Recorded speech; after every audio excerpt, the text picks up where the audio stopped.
All right. Hi, everyone. Thanks for joining me. I am Yusuke from Cruise, and today I'll be talking about designing declarative-friendly APIs.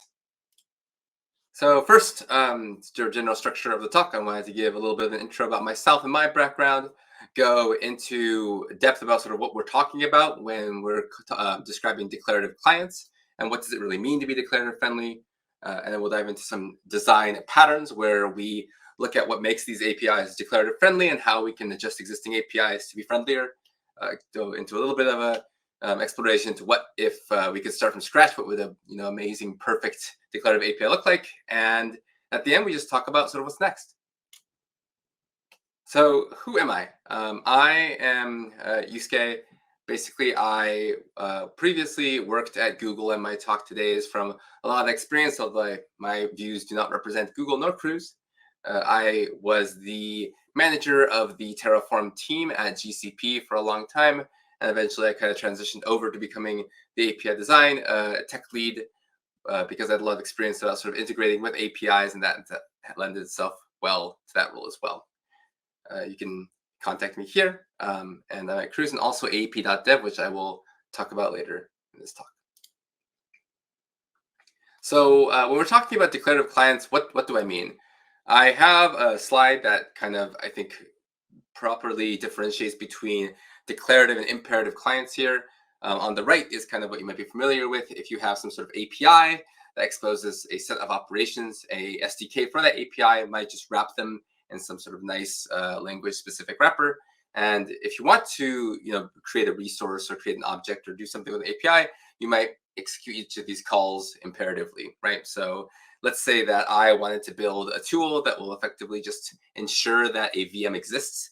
If it doesn't already, then what I would do is first use the SDK to kind of get that VM instance. If it's not there, I'll create it. And if it's already there, maybe I'll update it to whatever the desired state is going to be. So that's the imperative model, and you kind of have to reason about the appropriate workflow in your head. And a lot of people have moved over to this declarative model on the left-hand side, where you basically just sort of state the desired state that you want, and the SDK or whatever integration handles that for you under the scenes. So that whole get, if else loop is handled for you, and the only thing that the user has to specify is what they want their state to be. There's a lot of examples of declarative clients today. You'll see here we have Terraform is a popular one. Pulumi and AWS CDK are some examples of things that expose declarative interfaces that you can use. And Kubernetes as well, if you've played with that, it's kind of both a exposer of APIs, but also a declarative client and consumer as well, which retrieves those states and gives you the ability to kind of apply them in a declarative fashion. What you'll kind of notice is if you're familiar with these tools, a lot of them primarily interface with clouds, like Google Cloud or AWS or Azure or VMware and whatnot. And a big reason for that is because oftentimes the cloud is where you have a really, really complex state management. You're going to have a virtual machine, you're going to have a disk interface that's attached to that, a network interface as well. Maybe there's a GPU. And so to orchestrate all of these objects and their relationships, it's a lot easier if you just declare what the desired state is going to be and let a resolver kind of take that and ensure that that desired state is applied. You don't really kind of have to understand those tools in depth to understand this talk. Really, the core declarative tool concept is this reconciliation loop. So you'll see here, first of all, a developer specifies their desired state for some object foo, that VM again. And the first thing we'll do is kind of see if that foo already exists on an API, if it's exposed as a resource. And if it does, it'll do a diff where it'll basically see, does it have the number of CPUs I'm looking for? Does it have the amount of RAM? If there's a difference, it will perform the appropriate reconciliation. If the resource doesn't exist, it'll create it. If it's just different, it'll update it. Or if you don't want it to exist anymore, it'll delete it. And then it goes and does that get after to verify that the desired state has been achieved. And if you achieve sort of no difference, then you're complete. This reconciliation loop has now effectively completed. So that's declarative clients in a nutshell. And a lot of people ask, I don't have declarative clients today. Is this content still relevant to me? And the bottom line is yes. One thing to note is the design patterns I'm about to share today are broadly applicable. All clients can benefit from the type of structure that we're going to describe in this talk. And also, what I have found most often is that these declarative clients and support for them is the hardest thing to add retroactively to your APIs.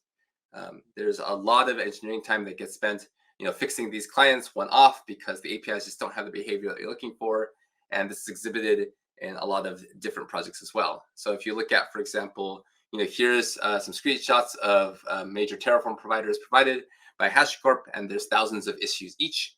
A lot of them just kind of have to do with individual APIs or individual resources that are exposed that have some of these sort of anti-patterns I'm about to describe. So at the end of the day, if you design your API to be declarative friendly, overall it's a better user experience, and it'll also help avoid significant rework and toil later on as well. So with that, let's talk about the patterns themselves. So what makes an API declarative friendly? The first step is we're kind of building a lot of these patterns off of this standard resource-oriented design. So those of you who are familiar with REST are familiar with the idea that APIs, specifically these HTTP plus JSON APIs, are exposing resources that can be manipulated. You can create them, you can update them, you can delete them and list them. I have this RAML example that kind of illustrates a very simple case for a virtual machine where you would list that, or maybe perform individual operations on one as well. That's really important. And what's kind of important above just the fact that these resources have create methods and update methods is the fact that they are consistent. So one of the major things is if the APIs themselves are not consistent in terms of how they expose creates, if their create parameters are different, if they have different behavior, return and response codes, then they're going to have to be hand-coded on the client for every single API that they integrate with. So the consistency here enables really functional, low-cost clients to integrate with them. The objects themselves, as a tenet of resource-oriented design, have these unique identifiers. That's what that bracket virtual machine ID is. It's a placeholder for whatever unique identifier that the user would specify. And also, there's some additional things like ensuring that the resources and the relationships with each other aren't cyclic. So, for example, you don't have to create the virtual machine and then the network interface and then kind of do some additional operations to bind them together. That results in more complex state management than a lot of declarative clients can generally support. And requires hand stitching.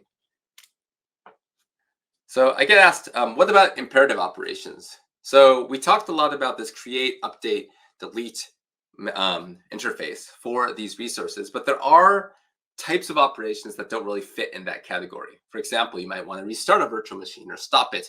If you have a database, you might want to back that up or restore it. And those types of methods are best to not shoehorn into that resource-oriented create, update, delete list operation, those standard methods.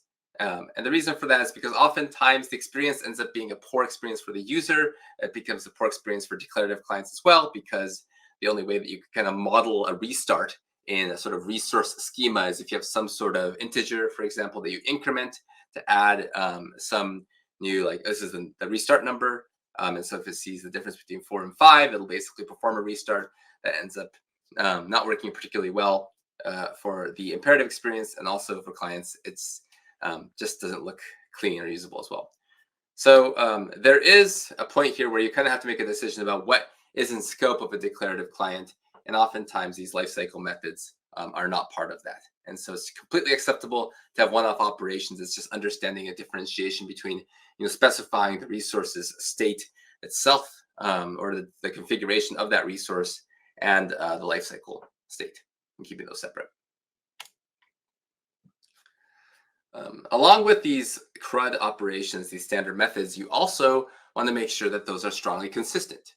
So this example here I show on the right, basically as soon as a HTTP request for creating a resource is complete, I should be able to do a subsequent get right away and get that resource state back. Sometimes this doesn't happen for APIs that are eventually consistent. And in those situations, it's highly problematic for clients because they have to go hard code retries or sleeps or something to basically try to assume when that resource is going to actually exist or when the state propagates. And it results in a lot of hand coding all over the place. So why do APIs end up being eventually consistent? Oftentimes, it's a leaky abstraction for the database itself. So you'll see that time series databases, for example, or document stores tend to have a replication that happens. And so the easiest solution here is if you have databases like those, you could either augment your existing operation to have some sort of strongly consistent variant, like a query parameter that says, wait or wait until committed or something like that. You could add a consensus algorithm on the server side, expose a brand new API, or if this isn't the most desirable option, but still eliminates that client complexity, is to move those sleeps and move those retries over to the server side so that the server and the application owner can control those semantics and the client doesn't have to worry about that anymore. It reduces the O of N problem where every single client has to know about those retries to an O of 1 problem where the server is aware of them. Another pattern is user settable identifiers. So you'll see here on the top, I have a VM and I chose to name it foobar. Maybe on the bottom, there's some sort of CI build and it has this UUID. On the top is a user settable identifier, while on the bottom, it is a server specified or server generated identifier.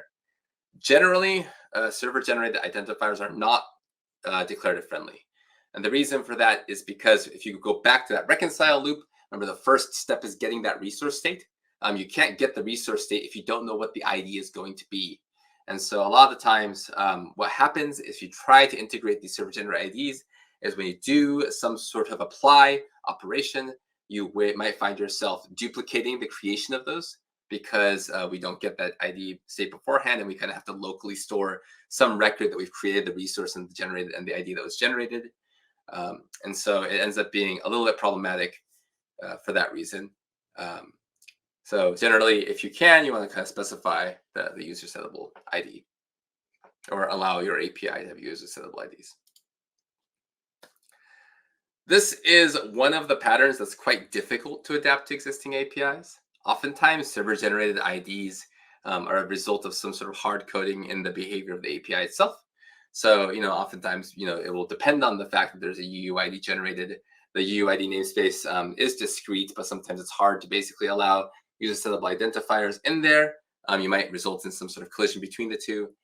And so oftentimes it's a little bit harder to be backwards compatible and make that change here. And sometimes, a lot of these resources that do have server generated IDs just don't fit well into the declarative pattern. So that's sort of a design decision that has to be made as well. You'll find people will want declarative support even for things like basically uploading a photo or doing some sort of CI run, but it tends to not be the best declarative experience anyway.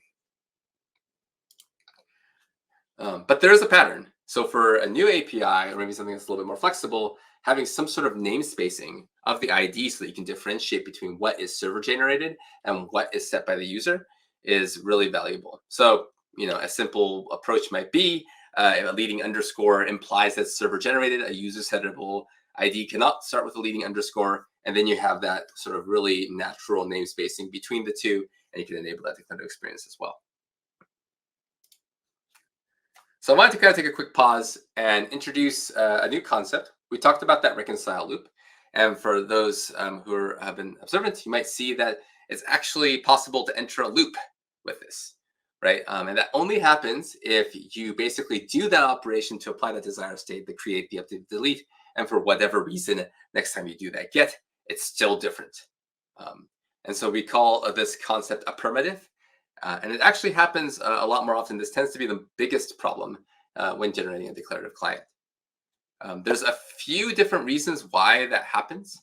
Some of the ones which were cut for time, but at some point maybe I'll elaborate in a future talk, is input sanitization, mismatched expectations around default values. Maybe there's a data type that's just mutates in some way or is semantically equal in the context of the server, but it's not really equal in the context of the client, like a list that might actually be a set.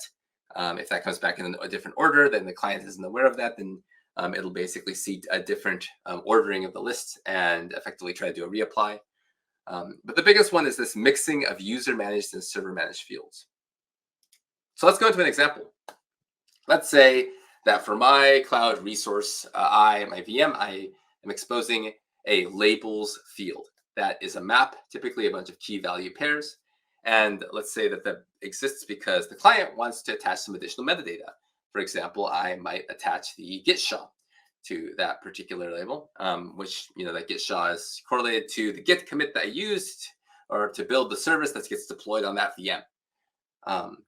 In some situations, the service might try to also add its own metadata into that same exact field. For example, there might be an internal UUID that we want to expose for a reason that might be valuable to the client, and so we add that field as well. What happens is next time there is some sort of declarative apply that happens, that labels field sees that there's this new VM UUID, and it was not specified by the client. And so at this point, it basically says, there's a difference. I need to make sure that, this represents the user's desired state. I'm going to go remove that VM UUID field. And then the service, once again, will see that that field was disappeared, or that key disappeared, and basically try to re-add it. So you'll see that what actually ends up happening is the client and the server end up fighting for control of this single field. And so that's sort of the mixed management model, where the user manages a part of the object and the service manages a part of the object, and it's not clear to the client sort of where the differentiation occurs. So in general, how do we deal with these problems? There's a simple pattern, which is kind of this duplex model. So it's where I effectively semantically distinguish between what the user specifies, right? So here in our example here, we're just going to call that the labels field as before. But if I want the service to add new fields, what I will do is basically have another labels field. I might namespace that under some sort of state or status key.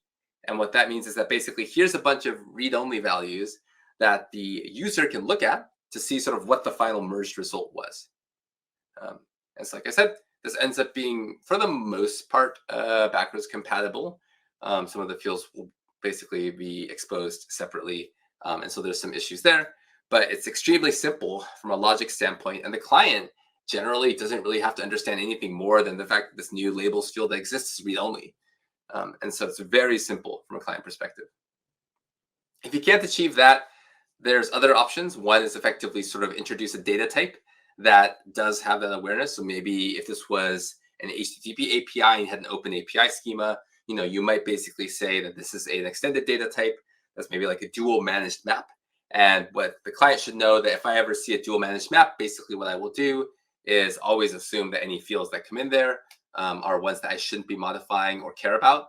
That has a slight usability disadvantage in the sense that a client cannot really delete any keys in that world, because once I add a key, at that point I kind of consider it unmanaged. So it's number 2 in that list of options, but it's not particularly terrible. The third option is sort of hard-coded logic, where you basically say, here's, if I ever see a labels field on this resource or labels field in general, it has this kind of behavior. This is the least desirable option because you basically have to go introduce this hard-coded logic for every single field that has special behavior. And so it's a little bit less scalable than the data type, where you just kind of annotate that. And it's certainly less scalable than the input-output duplex pair. So I've talked a lot about these patterns for existing APIs and how to bring them up to a declarative-friendly design standard. But what's an example of an ideal declarative-friendly API? Unfortunately, I don't have anything that's absolutely perfect, but Kubernetes custom resources comes pretty close. So for those who have used Kubernetes in the past or maybe played with the API, Kubernetes does expose a REST API as an open API 3.0 description that you can go look at. And it exposes typically very declarative friendly create, delete, list, apply operations that works relatively well with a lot of declarative clients. Like I said, there's some caveats that I'll dive into maybe in a future talk.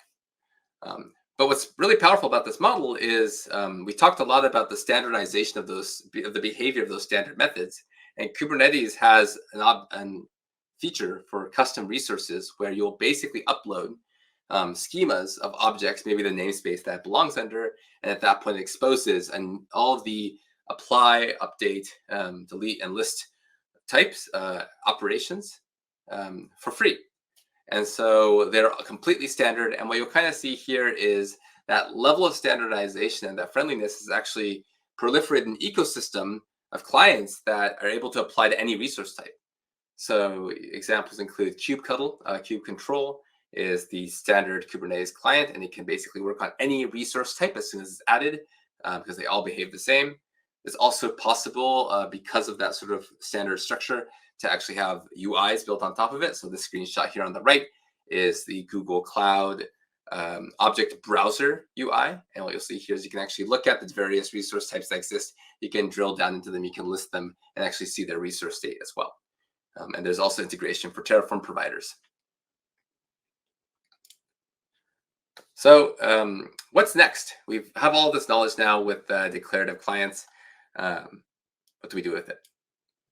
So first thing is I and a few other people have been working on an open source project where we can take some of these practices and actually produce an API specification that incorporates those. So in contrast to something like OpenAPI, whose goal is to describe every single API kind of where it's at, our specification, AEP.dev, is really focused around ensuring that these operations have consistent semantics around create, read, update, delete, and effectively using that as a baseline to proliferate and generate a whole ecosystem of clients, similar to kind of what we talked about with Kubernetes as well.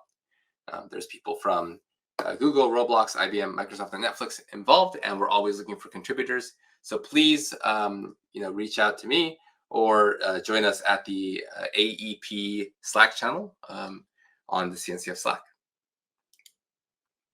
And really, ultimately, the whole goal of this talk is to proliferate these patterns, and hopefully you'll try them as well. So for simple consumption, I basically kind of created a checklist of all the patterns we've talked about in this talk. And yeah, please try them out. And again, if you have feedback, join us in that AEP CNCF Slack chat. Please talk to us, have discussions. We're really interested to hear what your opinions are as well. Awesome. So thank you very much. That's it for this talk. I wanted to kind of leave you with some links on the slides themselves. You can connect with me. And also, again, there's that AEP project. So really appreciate the time. Thank you very much for having me, and have a good rest of your day.